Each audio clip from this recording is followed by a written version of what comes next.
मोदीजी यांचाही आज जन्मदिवस आहे, त्यांचेही विशेष आभार या ठिकाणी मी मानतो. खरं तर आपण सगळ्यांनी तो इतिहास बघितला. 2008 साली, त्याच्या आधी 99 साली या संदर्भातले ठराव झाले, त्याचा मंत्रिमंडळ ठराव झाला. पण केंद्र सरकार आणि राज्य सरकारने जे 50% पैसे द्यायचे होते त्याचं गणित बसत नव्हतं. 2014ला सरकार आल्यानंतर आम्ही हा निर्णय घेतला, मुंडे साहेबांचं स्वप्न आपल्याला पूर्ण करायचं आहे. आणि म्हणून हा जो आमचा प्रोजेक्ट होता अहिल्यानगर ते बीड, त्यावेळी मी एक इन्फ्रास्ट्रक्चर प्रोजेक्टची वॉर रूम तयार केली आणि राज्यातले पायाभूत सुविधांचे प्रकल्प या वॉर रूमच्या माध्यमातून गतिशील कसे करता येतील हा प्रयत्न आपण सुरू केला. पुन्हा एकदा आपल्याला केंद्र सरकारने विचारलं की तुम्ही 50% पैसे द्यायला तयार आहात का? आम्ही सांगितलं जेवढे पैसे केंद्र सरकार देईल तेवढेच पैसे आम्ही द्यायला तयार आहोत. आणि आपण वॉर रूम प्रोजेक्ट म्हणून पैसेही दिले आणि सातत्याने याचा पाठपुरावा आपण करत होतो. मला आज या ठिकाणी सांगितलं पाहिजे की आज सगळ्यात क्रिटिकल काम हे रेल्वे बनवणं नव्हतं. यातलं सगळ्यात क्रिटिकल काम हे जमिनीचं संपादन होतं.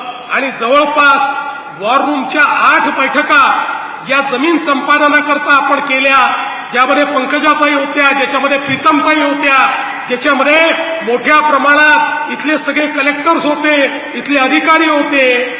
आणि त्या माध्यमातून या लँड ॲक्विजिशन मधले सगळे अडचणी आपण दूर करत गेलो आणि त्यातनं हळूहळू ॲक्विजिशन सुरू झालं.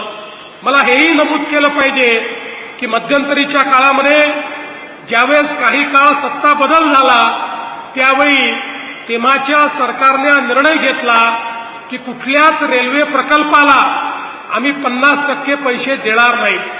त्यामुळे राज्यातल्या सगळ्या रेल्वे प्रकल्पांचं काम हे त्या ठिकाणी रखडलं होतं.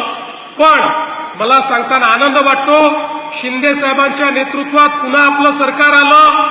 आम्ही अजितदादा, आम्ही सगळे एकत्रित आलो आणि आम्ही पहिला निर्णय जर काही घेतला असेल तर सगळ्या रेल्वे प्रकल्पांना महाराष्ट्र सरकार 50% हिस्सा देईल अशा प्रकारचं पत्र आम्ही केंद्र सरकारला दिलं. आणि नुसतं पत्र देऊन थांबलो नाही तर त्या ठिकाणी तो निधी देणं सुरू केलं. अजितदादा देखील अर्थमंत्री झाले, त्यांनी त्यांच्या बजेटमधनं या प्रकल्पाकरता आवश्यक जे पैसे होते ते पैसे या ठिकाणी दिले. आणि म्हणून हा प्रकल्प आज आपण पूर्ण करू शकलो आणि यातनं मोठ्या प्रमाणात हे काम झालेलं आपल्याला पाहायला मिळत आहे.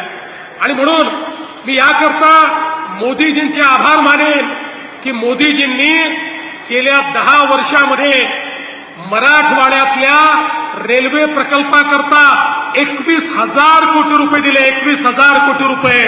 मला या ठिकाणी राजकीय स्टेटमेंट करायचं नाही, पण आपल्याला आकडा सांगतो.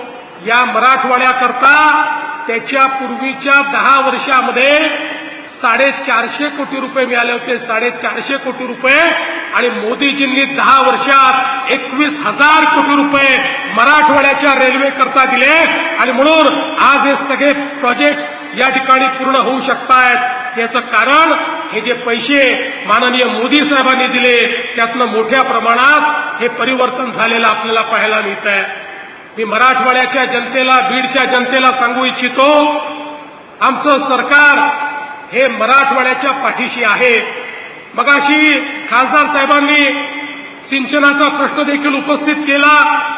आमच्या सरकारने प्रण केलाय, मराठवाड्याच्या मागच्या पिढीने दुष्काळ बघितला, पण या पिढीला आणि पुढच्या पिढीला आम्ही दुष्काळ पाहू देणार नाही. या मराठवाड्याला पाणीदार बनवण्याचा निर्णय आम्ही घेतलाय. मला आनंद वाटतो, मराठवाड्याच्या हिश्श्याचं 23 टीएमसी पाणी हे हरवलं होतं, त्यातलं 60 टीएमसी पाणी आम्ही शोधून काढलं आणि आष्टीपर्यंत ते पाणी आणण्याचं काम हे आमच्याच सरकारने या ठिकाणी केलं. पण तेवढं करून चालणार नाही. आता पुन्हा एकदा त्या ठिकाणी कृष्णा खोऱ्यातलं जे पुराचं पाणी आहे, सांगली आणि कोल्हापूरचं ते पाणी, आता एक नवीन प्रकल्प आम्ही हातामध्ये घेतलाय आणि जवळपास 36 टीएमसी पाणी हे तिथनं आम्ही पुन्हा उजनीमध्ये आणतो आणि उजनीमधनं ते मराठवाड्यामध्ये आणण्याचं काम या ठिकाणी आणि आमचं सरकार करेल. आणि एवढंच नाही तर उल्हास खोऱ्यामध्ये वाहून जाणारं 54 टीएमसी पाणी हे देखील उचलून आम्ही या मराठवाड्यामध्ये गोदावरीच्या खोऱ्यामध्ये आणणार आहोत. आणि गोदावरीच्या खोऱ्याला तुटीच्या खोऱ्यापासनं त्या ठिकाणी पाण्याचं खोरं बनवून त्यातनं संपूर्ण मराठवाड्यामध्ये पाण्याचं जाळं विणण्याचं काम आम्ही करणार आहोत. मराठवाड्यातला दुष्काळ हा भूतकाळ काळाचा निर्णय आम्ही घेतलेला आहे. आणि हे करत असताना या गोष्टी केवळ कागदावर नाही आहेत, याच्या सगळ्या मान्यता आम्ही घेतल्या आहेत. काहींचं टेंडर आम्ही काढतो. 54 टीएमसीचं या ठिकाणी अंतिम अन्वेषण चाललेलं आहे आणि पुढच्या वर्षी त्याचंही टेंडर आम्ही काढू आणि याच पिढीला ते काम पाहता येईल. आणि पुढच्या पिढीला तर दुष्काळ काय आहे हे देखील या ठिकाणी माहीत असणार नाही. अशा प्रकारे मराठवाड्याचं चित्र बदलण्याचा प्रयत्न आमचा आहे. आणि म्हणून मी आपल्याला एवढंच सांगतो की आज सरकार सर्व परीने आपल्या पाठीशी आहे. आणि आता अजितदादांनी सांगितलं या बीड जिल्ह्याच्या सर्वांगीण विकासाकरता जे काही प्रकल्प या ठिकाणी आमचे लोकप्रतिनिधी असतील, आपण सगळे मिळून मांडाल, त्याच्याकरता अजितदादा असतील, मी असेल किंवा शिंदे साहेब असतील, आम्ही कुठल्याही परिस्थितीमध्ये त्या प्रकल्पांच्या पाठीशी उभे राहू. हात अकडता न घेता त्या प्रकल्पांना आवश्यक तो सर्व निधी आपण उपलब्ध करून देऊ, हा विश्वास मी आपल्या सर्वांना देतो. पुन्हा एकदा बीडकरांचं अतिशय मनापासून अभिनंदन करतो.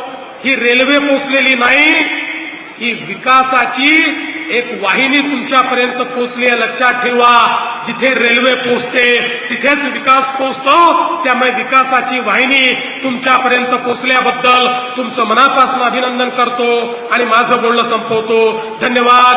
जय हिंद, जय महाराष्ट्र.